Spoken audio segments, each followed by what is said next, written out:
Hello मेरे प्यारे बच्चों, क्या हाल चाल। बढ़िया साहब, उम्मीद है आप सभी अच्छे होंगे और आपकी तैयारी भी एकदम बेहतर तरीके से चल रही होगी।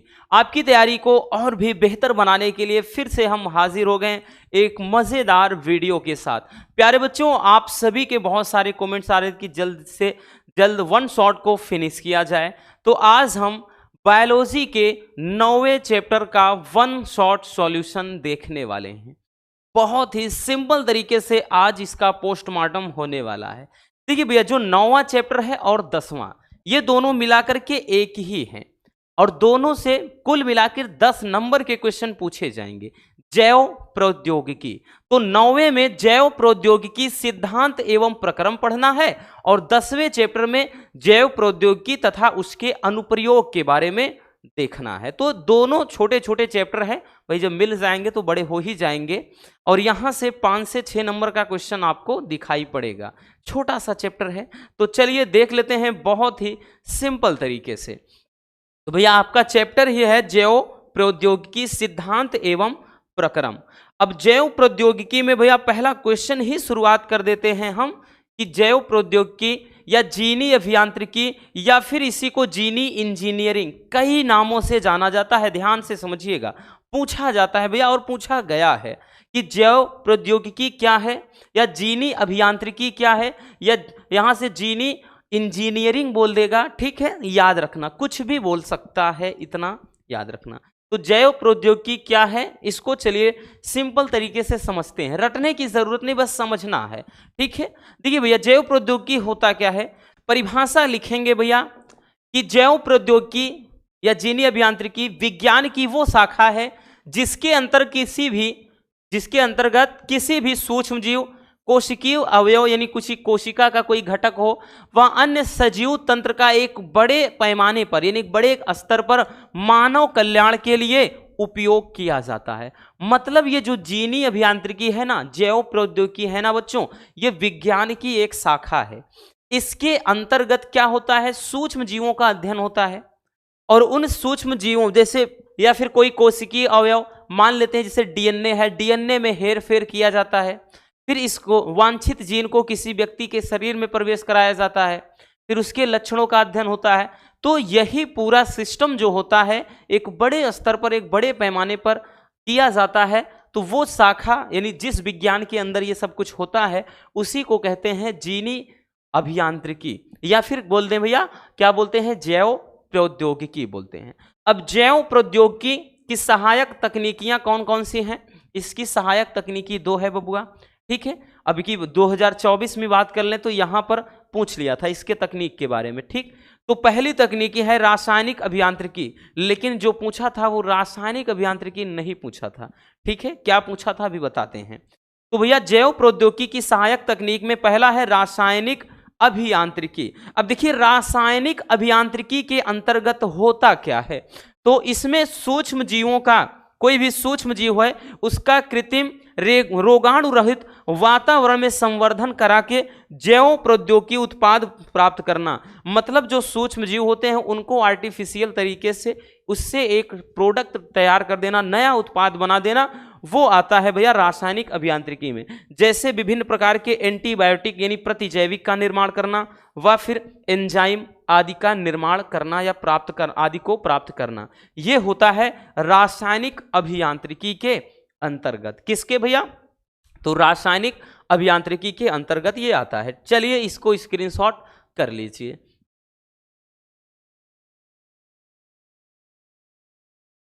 हो गया ना।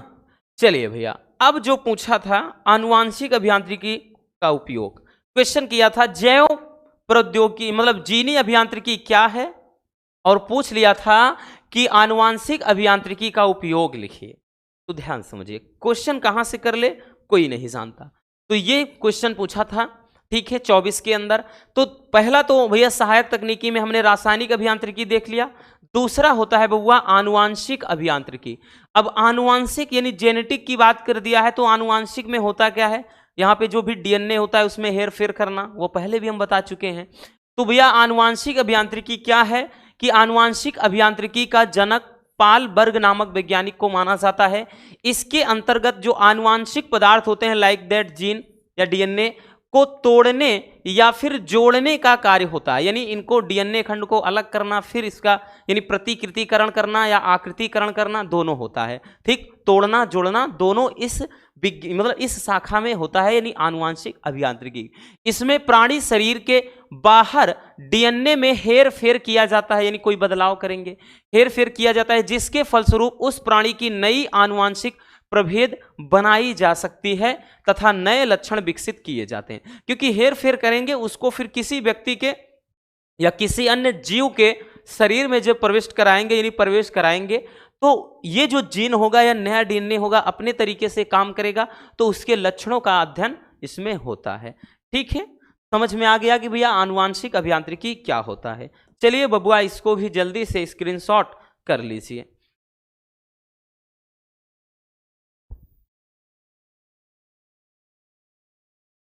हो गया भैया, चलिए आगे चलते हैं बच्चों।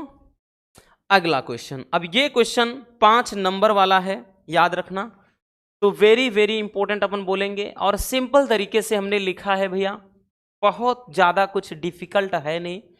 कैसे लिखना है बस आपको ये समझना है कि डीएनए पुनर्योगज तकनीक क्या है, या फिर ऐसे बोल देगा कि डीएनए पुनर्योगज तकनीक पर टिप्पणी लिखिए। शॉर्ट में भी पूछा जा सकता है, जरूरी नहीं कि हर बार लॉन्ग में ही आए 5 नंबर में ही, लेकिन अगर डीएनए पुनर्योगज तकनीक की व्याख्या कीजिए बोल देगा, ठीक है, या इसके सभी चरणों को क्या करना है, समझाना है विस्तार में, तब भैया आपको डिटेल्स में लिखना ही पड़ेगा।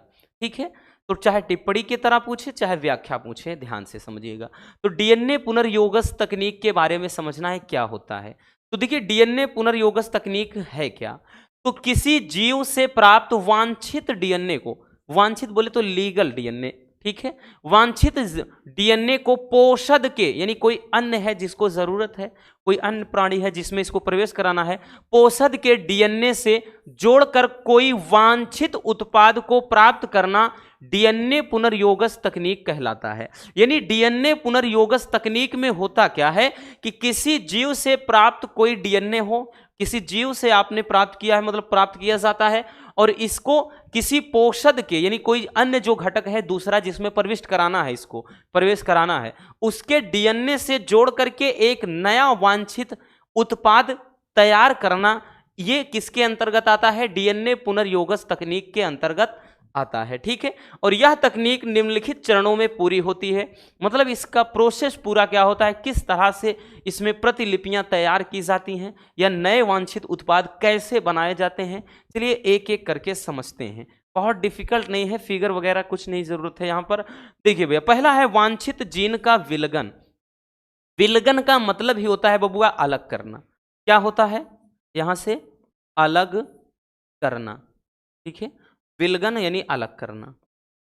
तो देखिए जो वांछित जीन का विलगन, तो डीएनए पुनर्योगज तकनीक में फर्स्ट स्टेप क्या होता है, डीएनए को क्या कर देना भैया, वांछित जीन का विलगन कर देना। तो भैया क्या होता है कि सर्वप्रथम किसी जीव में से डीएनए खंड को अलग करना होता है। मतलब किसी जीन से भाई, मतलब कोई भी प्राणी है उसके डीएनए खंड को, मतलब उसके भाई शरीर से क्या करते हैं, डीएनए खंड को अलग किया जाता है। फिर प्रतिबंधन एंजाइम की सहायता से इसे छोटे छोटे खंडों में तोड़ा जाता है। अब प्रतिबंधन एंजाइम क्या होता है, अभी इसको हम डिटेल्स में समझेंगे। बस ये जानना कि भाई प्रतिबंधन जो एंजाइम होता है, इसे मॉलिक्यूलर सीजर बोलते हैं, आणविक कैंची। ये डीएनए खंडों को विशेष स्थानों से काटने का काम करता है। ठीक, इतना जानना। तो इसे सबसे पहले क्या करेंगे भाई, किसी भी जीव से डीएनए को अलग करेंगे, फिर उसके बाद प्रतिबंधन, भैया ये जैसे जीन हो, मतलब डीएनए है, तो यहां पर क्या होता है, जैसे इसको मान लेते हैं यहां से काटना है, तो विशेष स्थानों से ऐसे काटा जाता है। ठीक है, तो काटने के लिए जो एंजाइम का प्रयोग होता है वो प्रतिबंधन एंजाइम, बहुविकल्पी में बहुत पूछता है। ठीक, प्रतिबंधन एंजाइम की सहायता से तोड़ देंगे। इसके बाद डीएनए का क्या होता है, विकृतीकरण होता है। विकृतीकरण किसे कहते हैं, तो भैया डीएनए को जब गर्म करते हैं तो उसके जो दोनों हेलिक्स होते हैं, मान लेते हैं जैसे ये दोनों रज्जुक जुड़े हैं इस तरह से, ऐसे जब गर्म करेंगे बबुआ तो ये दोनों रज्जुक अलग हो जाएंगे। ठीक है, यानी दोनों रज्जुक जो हैं, ये जो अभी जुड़े हैं यहां पर ना, तो दोनों रज्जुक जो हैं, ये दोनों धागे हैं, अलग हो जाते हैं। तो इस प्रक्रिया को, इस प्रोसेस को बोलते हैं विकृतीकरण। तो फर्स्ट स्टेप में समझ में आ गया कि फर्स्ट स्टेप में डीएनए खंड को अलग करते हैं, जैसे फिंगर प्रिंटिंग टेक्नोलॉजी में बताया था, अलग करते हैं। उसके बाद प्रतिबंधन एंजाइम से विशेष स्थानों से काटा जाता है, फिर इसको गर्म करके क्या करते हैं, इसका विकृतीकरण कर देते हैं, यानी दोनों हेलिक्स जो होते हैं, इन दोनों पॉलीन्यूक्लियोटाइड श्रृंखलाएं होती हैं, अलग हो जाती हैं। क्यों? क्योंकि इनके बीच का जो नाइट्रोजन बंध मतलब क्षार होता है, एडेनिन, ग्वानिन, साइटोसिन, थायमिन, वो हाइड्रोजन बंध के द्वारा जुड़ा होता है और वो टूट जाता है गर्म करने पर। तो वही कह रहा है कि इसमें विकृतीकरण हो जाता है। तो ये तो रहा बबुआ फर्स्ट स्टेप। चलिए इसको स्क्रीनशॉट कर लीजिए, पहले कर लीजिए भैया।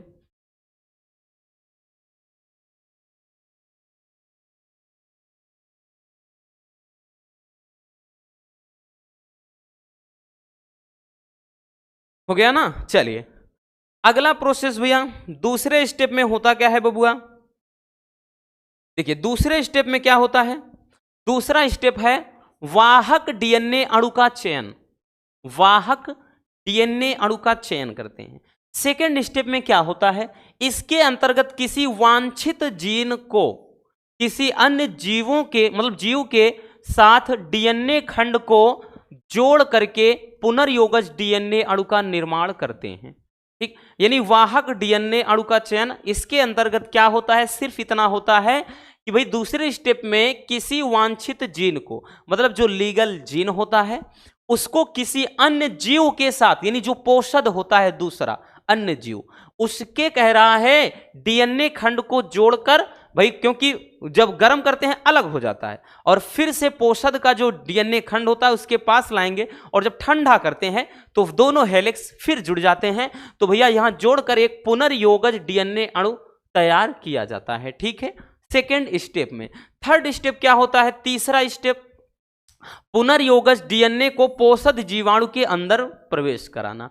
अब इस जो डीएनए खंड मतलब पुनर्योगज डीएनए तैयार किया गया है, पुनर्योगज डीएनए जो तैयार किया गया है तीसरे स्टेप में, उसको पोषद जीवाणु के अंदर प्रवेश कराया जाता है। ठीक है, तो इसके अंतर्गत पुनर्योगज डीएनए अणु को क्या कराते हैं भैया, पोषद कोशिका के अंदर प्रवेश कराया जाता है, और पोषद रूप में मुख्य रूप से भैया ई कोलाई जो जीवाणु है उसका प्रयोग किया जाता है। कभी कभार ये बहुविकल्पी में पूछ लेता है, ई कोलाई याद रखना बहुत इंपॉर्टेंट है, ई कोलाई जीवाणु का प्रयोग किया जाता है। ठीक है, और यह जो प्रक्रिया है 3 विधियों द्वारा कराई जाती है। डिटेल्स में नहीं समझना है क्योंकि ऑलरेडी ये लंबा हो जाएगा। तो यहाँ पे 3 विधि द्वारा यहाँ पे क्या होता है भैया, मतलब जीवाणु के अंदर प्रवेश करा सकते हैं। पहला है रूपांतरण, यानी इसको इस पुनर्योगज डीएनए को रूपांतरित करके। दूसरा है पारगमन, पारगमन के द्वारा सीधे प्रवेश करा करके। तीसरा है जीन स्थानांतरण, तो स्थानांतरण विधि के द्वारा। तो 3 तरीके से इसको क्या कर सकते हैं, पोषद जीवाणु के अंदर प्रवेश करा सकते हैं। तो ये रहा थर्ड स्टेप, तीसरा चरण। ठीक है, चलिए इसको भी जल्दी से स्क्रीनशॉट कर लीजिए।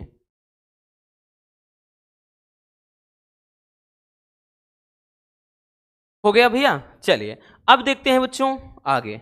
अगला स्टेप क्या है भैया, यहां पे चौथा चरण क्या है, तो चौथे चरण में क्या होता है, पुनर्योगज डीएनए का पुंजकीकरण। पुनर्योगज डीएनए का पुंजकीकरण, इसके अंदर क्या होता है ध्यान समझना। इस चरण में पुनर्योगज डीएनए अणु, यानी जो एक वांछित जीन और पोषद के डीएनए खंड को जोड़कर तैयार किया गया है, जिसको कहते हैं पुनर्योगज डीएनए। तो इस चरण में पुनर्योगज डीएनए अणु को अनेक प्रतिलिपियां तैयार की जाती है, मतलब इसके बहुत सारे प्रतिलिपि तैयार की जाती है, जैसे कॉपीज होती हैं इनकी। इसमें जीवाणु के अंदर पुनर्योगज डीएनए अणु बार बार द्विगुणन करता है, क्योंकि इसमें द्विगुणन की क्षमता होती है, तो ये बहुत सारी प्रतिलिपियां तैयार कर देता है। ठीक है, तो द्विगुणन की क्षमता होती है जिसके द्वारा ये अनेक प्रतिलिपियां तैयार करता है। ठीक, तो ये हो जाता है चौथे चरण में। अब उसके बाद 5वां चरण क्या होता है, 5वें चरण में सिंपल सा है, अब के पुनर्डीएनए जो पुनर्योगज डीएनए है इससे अब उत्पाद प्राप्त करना, क्योंकि इसका मतलब मेन पर्पस ही था कि एक नया उत्पाद, वांछित उत्पाद तैयार करना, यही तो इस तकनीक में होता है। तो भैया इस चरण में क्या होता है कि इसके अंतर्गत पुनर्योगज डीएनए अणु से विजातीय जीन उत्पाद प्राप्त किया जाता है। मतलब ये आपका फाइनल स्टेप है। इसमें क्या करते हैं, पुनर्योगज डीएनए से एक वांछित नया उत्पाद तैयार कर देते हैं। तो ये तो रहा पुनर्योगज डीएनए तकनीक। एकदम सिंपल सा प्रोसेस हमने लिखाया है बबुआ, कोई भी हो, कितना भी वीक स्टूडेंट हो, तैयार कर सकता है, रटना नहीं है। चलिए जल्दी से इसको भी स्क्रीनशॉट कर लीजिए।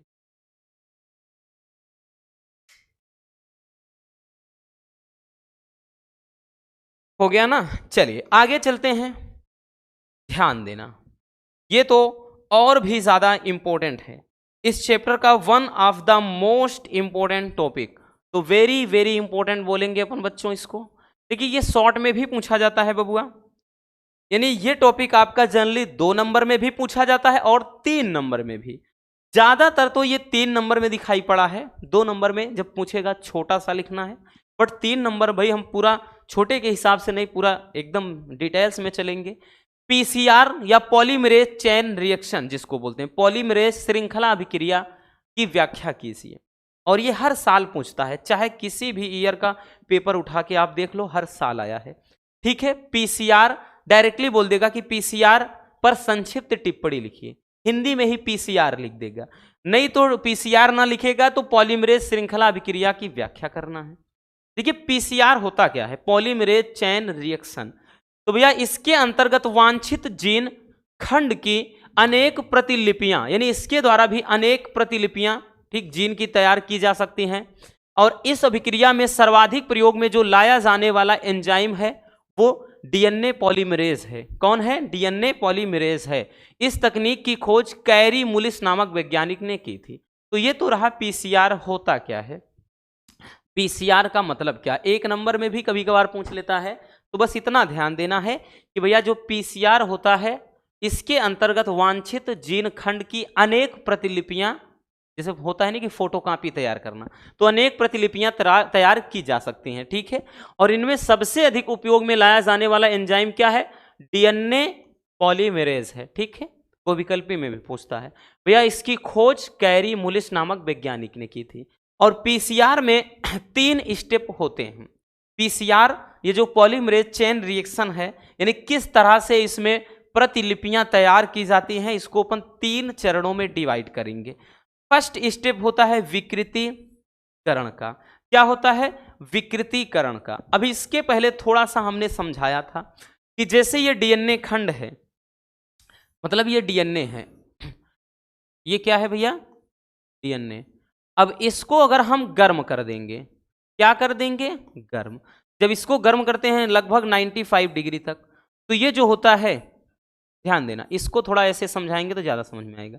तो यहाँ तक तो जैसे हेलिक्स जुड़े हैं, उसके बाद बबुआ ये इस तरह से, ठीक, मतलब यहाँ है और पूरा गर्म, यानी गर्म थोड़ा सा दर्शाया है, गर्म करेंगे तो हालांकि ये पूरे टूट जाते हैं इस तरह से, ये एकदम से अलग हो जाते हैं। तो जब क्या होता है, ये डीएनए खंड है, डीएनए खंड को फर्स्ट स्टेप में विकृतीकरण का मतलब ही होता है अलग हो जाना। क्या होना? अलग हो जाना। तो बच्चों क्या करते हैं कि सबसे पहले फर्स्ट स्टेप में डीएनए खंड को लगभग 95 अंश सेल्सियस तक लगभग 2 मिनट के लिए गर्म करते हैं, जिससे डीएनए के बीच जो नाइट्रोजन क्षार हैं, जो हाइड्रोजन बंध के द्वारा जुड़े हैं, ये क्या है? टूट जाते हैं। और ठीक है भाई, शीशा हो या दिल हो, टूट जाता है ना, याद है ना, टूट जाता है भाई, शीशा हो या दिल हो, जब दिल टूट रहे हैं यहाँ तो डीएनए खंड की बात है। तो जब गर्म करते हैं तो ये दोनों हेलिक्स, दोनों धागे टूट जाते हैं। ठीक है बबुआ, टूट जाते हैं। अब जब टूट जाएंगे हाइड्रोजन बंध, तो ये दोनों रज्जु अलग हो जाते हैं। आई बात समझ में?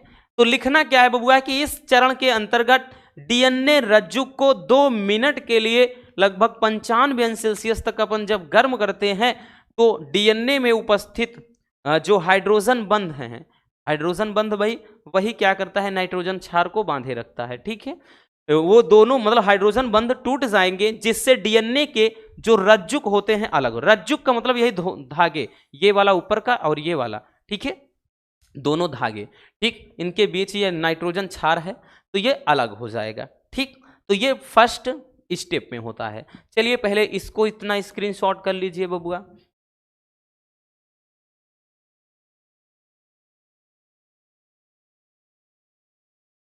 हो गया ना। चलिए भैया अगला देखते हैं सेकेंड स्टेप। बड़ा आसान सा है, तो इसीलिए पहले भी बताएं, बड़ा प्यारा सा एकदम लाजवाब वाला चैप्टर है, याद रखना। दूसरा है तापानुशीतन। तापानुशीतन क्या होता है? तापानुशीतन का मतलब ठंडक, ठंडा, शीतलन, शीतल। देखिए तापानुशीतन में अब क्या करते हैं, फर्स्ट स्टेप में हमने बताया कि इसको भैया 2 मिनट के लिए लगभग 95 डिग्री पर गर्म करते हैं, जिससे नाइट्रोजन क्षार क्या होते हैं भैया, हाइड्रोजन बंध के द्वारा जो बंधे होते हैं टूट जाते हैं, तो भैया दोनों रज्जुक अलग हो जाएंगे। इस प्रोसेस में क्या करते हैं कि डीएनए खंड को जो अभी गर्म किया गया है, दोनों हेलिक्स अलग हो गए, तो इसमें क्या करते हैं, ठंडा करते हैं। ठंडा करने के बाद दोनों रज्जुक फिर से जुड़ जाएंगे, जिसको आकृतिकरण कहते हैं। विकृतीकरण का मतलब टूटना, आकृतिकरण का मतलब ठंडा कर देना। ठीक, तो भैया इस चरण में डीएनए को लगभग 40 अंश सेल्सियस तक शीतलन बोले तो ठंडा करते हैं, ताकि जो प्रारंभक है, ठीक, जो मतलब वो धागे हैं, मतलब अपने जो प्रारंभक हैं वो क्या हो जाएं, अपने पृथक डीएनए रज्जुकों पर पूरक अनुक्रमों का तापानुशीतन कर सकें, यानी उनको ठंडा कर सकें। पीसीआर के इस द्वितीय चरण को प्रारंभिक बंधन भी कहा जाता है। तो बस इतना ध्यान देना कि सेकंड स्टेप में डीएनए खंड को ठंडा किया जाता है, ठीक, ताकि दोनों रज्जुक फिर से जुड़ जाएं। ठीक है, चलिए तीसरा स्टेप अब आता है दीर्घीकरण, या इसी को भैया विस्तारित बोलते हैं। अब दीर्घीकरण क्या होता है, इस चरण में डीएनए पॉलीमरेज एंजाइम, क्योंकि सबसे ज्यादा प्रयोग में लाया जाने वाला यही एंजाइम है, अभी बताया है इसके पहले भी। तो इस चरण में डीएनए पॉलीमरेज एंजाइम पॉलीमरेज प्रारंभक को प्रसारित करता है, यानी फैलाता है, तथा डीएनए का द्विगुणन पूर्ण करता है, यानी डीएनए की बहुत सारी प्रतिलिपियां, द्विगुणन का मतलब यह है जब वो द्विगुणन करेगा तो इसकी बहुत सारी प्रतिलिपियां तैयार हो जाएंगी, ठीक, जिससे डीएनए की प्रतिलिपियां क्या होती हैं भैया, वही तैयार हो जाती हैं। ठीक, तो ये तो रहा दीर्घीकरण, या इसको भैया मतलब विस्तारितकरण बोला जाता है। ठीक है, समझ में आ गया। तो इसमें 3 प्रोसेस होते हैं। सबसे पहले क्या करते हैं, उसको अलग कर देना डीएनए खंड को, ठीक है, यानी विकृतीकरण। दूसरा है तापानुशीतन, जिसमें ठंडा किया जाता है। तीसरा है दीर्घीकरण, यानी इसको विस्तारित या प्रसारित किया जाता है। ठीक, चलिए जल्दी से स्क्रीनशॉट कर लीजिए।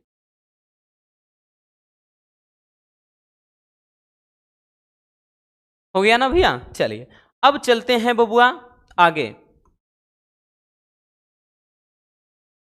देखिए अगला जो क्वेश्चन है, बायो रिएक्टर पर संक्षिप्त टिप्पणी लिखना है। यह भी मोस्ट इंपॉर्टेंट है। ठीक, बायो रिएक्टर बहुत ज्यादा पूछा जाता है, ज्यादातर इस चैप्टर में बच्चों टिप्पणियां हैं छोटी छोटी।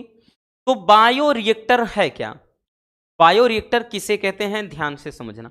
इसको समझते हैं, बायो रिएक्टर एक प्रकार की मशीन होती है, एक बड़े से पात्र बर्तन की तरह, जैसे ड्रम होता है ना, तो चारों तरफ से यानी गोलाकार होता है, ये बंद रहता है, एक बड़ा पात्र होता है, जिसके अंतर्गत मानव कोशिका या प्लांट सेल्स या फिर अन्य सूक्ष्मजीव या अन्य पदार्थ के का संवर्धन करा करके इसमें कोई वांछित जीन, लाइक दैट अभी जैसे हमने बताया ना, एंजाइम हो गया, कोई प्रतिजैविक, ये सब तैयार किए जाते हैं।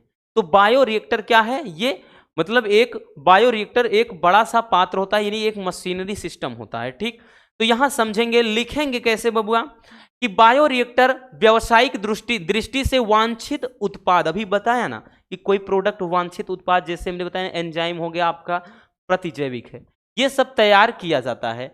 तो ये क्या है, व्यावसायिक दृष्टि से वांछित उत्पाद के अधिक उत्पादन के लिए प्रयोग होता है। इसके द्वारा 100 से लेकर के 1000 लीटर तक संवर्धन का शोधन किया जा सकता है। ठीक, यह एक बड़े पात्र के समान होता है, कोई एक बड़े पात्र बर्तन के समान होता है, जिसमें सूक्ष्म जीवों, पादपों, जंतुओं या मानव कोशिकाओं के संवर्धन से प्राप्त कच्चे पदार्थों को जैविक रूप से क्या करते हैं, विशिष्ट उत्पादों तथा एंजाइम आदि में परिवर्तित किया जा सकता है। तो जो कुछ भी बताया वही तो है, ठीक है, रटना नहीं है, इसीलिए बोलते हैं। अब देखिए बायोरिएक्टर वंचित नहीं, वांछित होगा भैया, यहाँ वांछित उत्पाद की प्राप्ति के लिए अनुकूलतम परिस्थितियां होती हैं, जैसे ताप हो गया, पीएच वैल्यू, विटामिन, लवण या ऑक्सीजन आदि उपलब्ध कराता है, ठीक है। और बाकी बात कर ले भैया, जो विडोलक हाउस है, विडोलक हाउस बायोरिएक्टर सर्वाधिक उपयोग में आने वाला बायोरिएक्टर है। कई बार बहुविकल्पी में पूछ लिया है, नहीं तो एक नंबर में पूछता है कि सर्वाधिक उपयोग में लाया जाने वाला विडोलक मतलब बायोरिएक्टर कौन सा है, तो विडोलक हाउस, या कभी कभार विडोलक हाउस के बारे में ही पूछ लेगा पूरा, ठीक है। तो अब भी आप डिटेल्स में ऐसे लिख देना, कोई दिक्कत नहीं। तो समझ में आ गया कि बायोरिएक्टर क्या है। तो बायोरिएक्टर ये एक व्यावसायिक दृष्टि से वांछित उत्पाद तैयार करने की एक टेक्निक होती है। ये एक पात्र, बड़े से पात्र बर्तन के समान होता है, जिसमें हमने बताया सूक्ष्म जीवों, पादपों, जंतुओं या मानव कोशिकाओं के संवर्धन से कच्चे पदार्थ को या कच्चे माल को जैविक रूप से विशिष्ट उत्पाद, ठीक, जैसे प्रतिजैविक हो गया या एंजाइम आदि में परिवर्तित किया जाता है, ठीक। समझ में आ गया बायोरिएक्टर। चलिए जल्दी से इसको भी स्क्रीनशॉट कर लीजिए।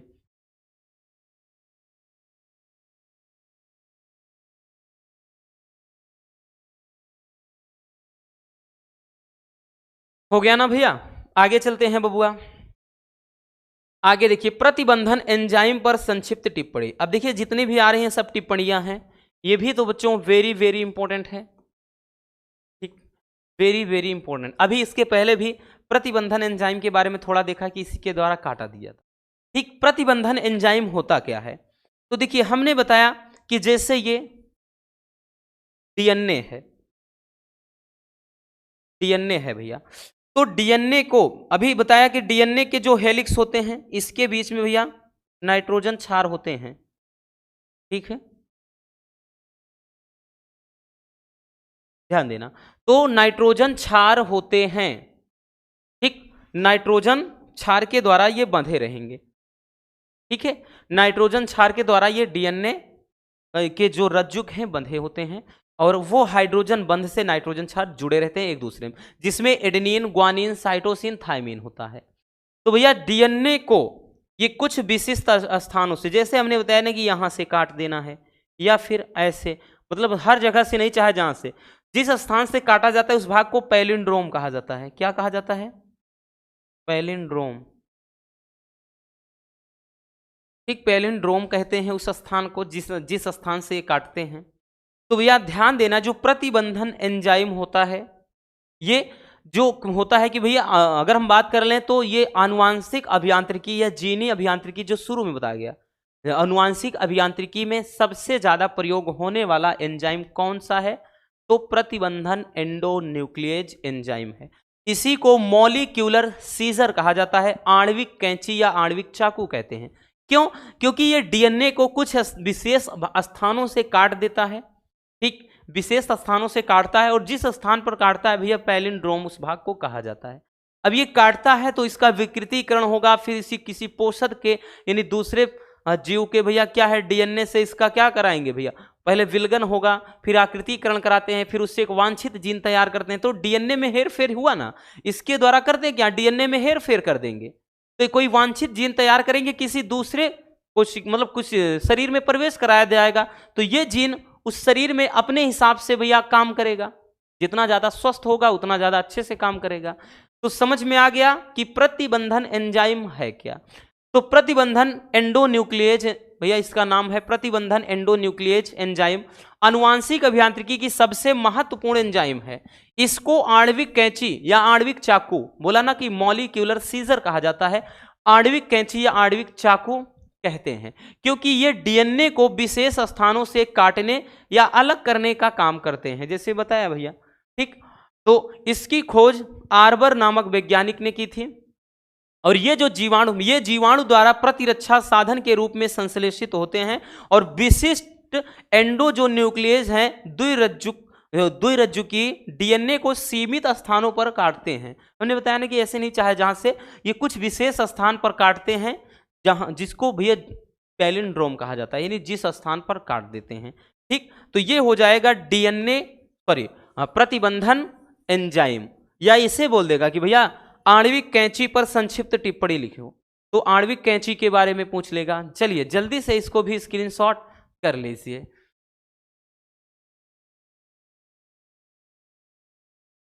हो गया ना भैया, आगे चलते हैं बबुआ। अगला है कि डीएनए लाइगेज पर संक्षिप्त टिप्पणी लिखिए। डीएनए लाइगेज क्या है, ये भी मोस्ट इंपॉर्टेंट है। ये सब शॉर्ट वाले क्वेश्चन है भैया, शॉर्ट। डीएनए लाइगेज होता क्या है? देखिए डीएनए लाइगेज, देखिए अभी एक काटने का काम कर रहा है प्रतिबंधन एंजाइम, और डीएनए लाइगेज समझ लो गोंद का काम करता है। तो दोनों रज्जुक जो अलग हो गए, अभी बताया ना कि जैसे ये डीएनए खंड है, तो भैया मान लेते हैं कि इनके हेलिक्स क्या हैं, जुड़े हुए हैं, ठीक है। और उसके बाद इनका जब विलगन कराएंगे, ये तो भैया जोड़ने का काम करेंगे, इनको जो अलग इनके होते हैं इस तरह से, ठीक। तो हमने बताया कि जैसे ये भैया क्या है, मान लेते हैं रज्जुक जुड़े हैं, फिर उसके बाद ये यहाँ से इस तरह से अलग हो गए हैं। या फिर जब इनको भैया हम पूरी तरह से अलग कर देंगे तो ये एकदम से अलग अलग हो जाएंगे, एकदम से अलग। तो मतलब यहाँ पे इनके रज्जुक क्या हैं, अलग हो गए हैं। तो इनको काटने के लिए अभी आपने देखा कौन सा एंजाइम, प्रतिबंधन एंजाइम, प्रतिबंधन एंडोन्यूक्लियस। अगर इसी को हम रिवर्स फॉर्म में आए, तो रिवर्स में अगर आ जाए बबुआ, ध्यान देना इस तरह से, तो यहां पर एक जोड़ दिया जाता है, तो यहां पर जोड़ने का काम लाइगेज एंजाइम करता है, ठीक। जबकि इधर से जाएं तो इनको तोड़ने का काम कौन करता है, प्रतिबंधन एंजाइम, प्रतिबंधन एंजाइम। लेकिन यहां क्या है, लाइगेज एंजाइम। तो भैया लाइगेज एंजाइम जो होता है डीएनए खंड को जोड़ने का काम करता है, ठीक। प्रतिबंधन तोड़ने का और ये जोड़ने का। आई बात समझ में? कुछ ज्यादा इसमें दिमाग नहीं लगाना है। डीएनए जो होता है लाइगेज, डीएनए लाइगेज एंजाइम टूटे हुए पूरक डीएनए खंडों को फास्फोडाइएस्टर जो बंध के द्वारा ये जोड़ने या संयोजन करने का कार्य करते हैं। इसको आणविक संयोजन, ठीक भाई, क्योंकि संयोग कर रहा है, जोड़ रहा है, तो आणविक संयोजन या ऊतक मतलब ऊतक लाइगेज भी कहा जाता है, ठीक। तो समझ में आ गया है कि डीएनए लाइगेज क्या है, जो भैया चिपकाने का काम कर दे, गोंद का काम कर दे, वो लाइगेज एंजाइम के द्वारा। तोड़ने का तो प्रतिबंधन, बहुविकल्पी में भी। अब आप इतना पढ़ने के बाद इस चैप्टर के बहुविकल्पी को सॉल्व करना मजा आएगा, फटाक से ऐसे टिक करते चले जाओगे, ठीक है, क्योंकि कुछ छूटेगा नहीं ज्यादा। चलिए जल्दी से स्क्रीनशॉट कर लीजिए। हो गया ना भैया, आगे चलते हैं बबुआ। वैद्युत कण संचलन, इसको तो भैया बहुत पहले हम जब आपकी डीएनए फिंगरप्रिंटिंग टेक्नोलॉजी बता रहे थे तो उसमें भी बता दिया था, बट यहाँ पर भी ये टॉपिक था और पूछा जाता है, 23-24 में आया भी था, इसलिए जरूरी था बताना फिर से कि जेल वैद्युत कण संचलन। जेल वैद्युत कण संचलन एक ऐसा प्रोसेस है जिसमें डीएनए को भैया क्या करते हैं, विलगित यानी अलग करके, फिर उसको धो करके सुखा करके एक जेल पर, एक पतली पन्नी पर फैलाते हैं, फिर रात भर के लिए सुखाते हैं, फिर उस पर कोई थोड़ा वजन रखा जाता है, विद्युत धारा का प्रवाह होता है। ये सारा प्रोसेस जेल वैद्युत कण संचलन के अंदर होता है। ये हमने डीएनए फिंगरप्रिंटिंग टेक्नोलॉजी में आपको स्टेप बाय स्टेप समझाया था वन शॉट में।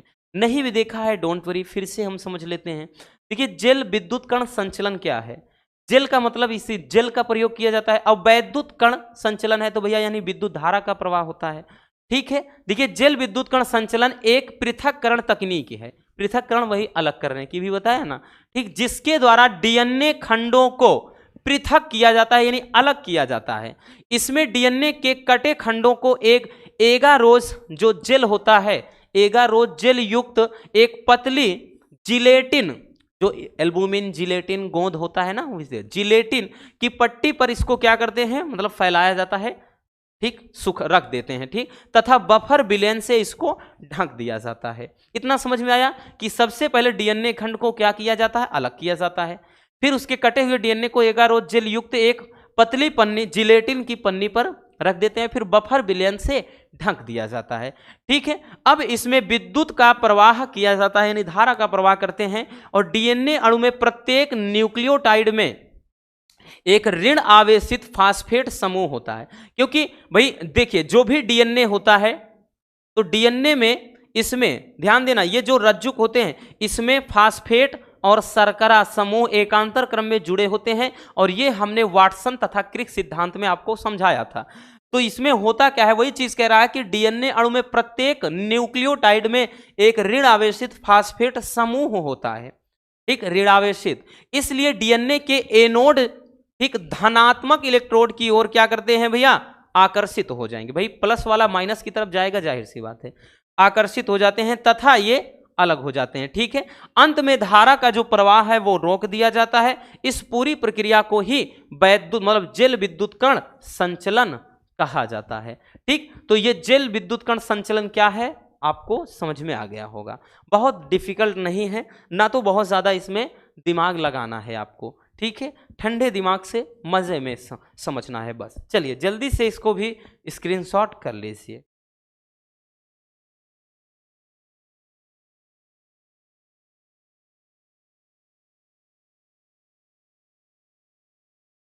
हो गया भैया, आगे चलते हैं। अब अगला है कि प्लाज्मिड क्या है, और प्लाज्मिड पर भैया देखिए, प्लाज्मिड पर संक्षिप्त टिप्पणी लिखिए, ठीक। प्लाज्मिड क्या है इस पर संक्षिप्त टिप्पणी लिखना है, ये भी वेरी वेरी इंपॉर्टेंट कहेंगे, मोस्ट इंपॉर्टेंट से भी ज्यादा है, ठीक, अक्सर पूछा जाता है।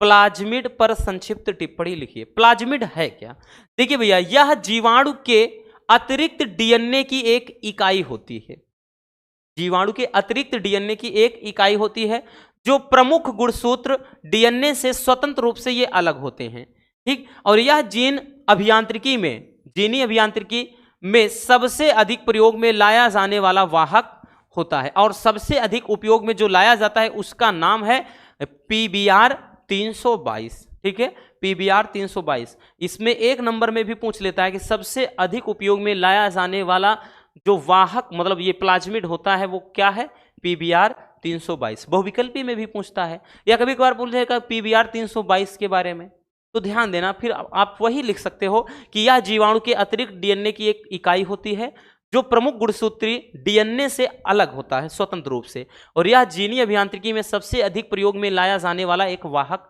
होता है। तो चाहे इसको पूछ ले, क्वेश्चन पूछा गया है, ठीक है, तब भी वही लिख देना है, प्लाज्मिड पूछ ले तब भी वही, क्योंकि ये भी एक प्लाज्मिड ही है। अब प्लाज्मिड के गुण क्या होते हैं भैया, तो ये जो प्लाज्मिड है एक डीएनए ही होता है, लेकिन प्रमुख डीएनए से अलग होता है। इसका काम क्या है, पहला, इसमें स्वतंत्र रूप से प्रतिकृतिकरण की क्षमता होती है, ठीक है, ये प्रतिलिपियां बना लेता है, यानी फोटो कॉपी नकल करता है। दूसरा, ये स्वतंत्र रूप से वंशागत होते हैं, पीढ़ी दर पीढ़ी चलेंगे। इन पर प्रतिजैविक प्रतिरोधक जीन स्थित होते हैं, ठीक है। और चौथा है, ये प्लाज्मिड पोषद के मुख्य गुणसूत्र से अलग रहकर भी क्या है, द्विगुणन करने की क्षमता रखते हैं, यानी इनमें द्विगुणन की क्षमता होती है, ये बहुत सारी प्रतिलिपियां तैयार कर सकते हैं, ठीक है। चलिए भैया जल्दी से स्क्रीनशॉट इसको भी कर लीजिए।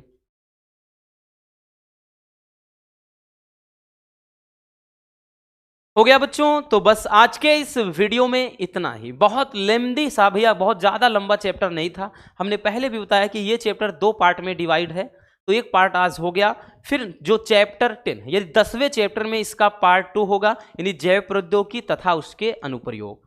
तो बस आज के इस वीडियो में इतना ही। वीडियो पसंद आई हो तो रसगुल्लों प्यार से लाइक ज़रूर कर देना, और नए हैं तो चैनल को सब्सक्राइब जरूर कर लीजिए, ताकि ऐसे मज़ेदार टॉपिक आप तक रेगुलर पहुंचते रहें। मिलते हैं किसी और शानदार टॉपिक के साथ। Love you, bye bye, take care. और हाँ, एक प्यारा सा कमेंट बॉक्स में छोड़ दीजिएगा।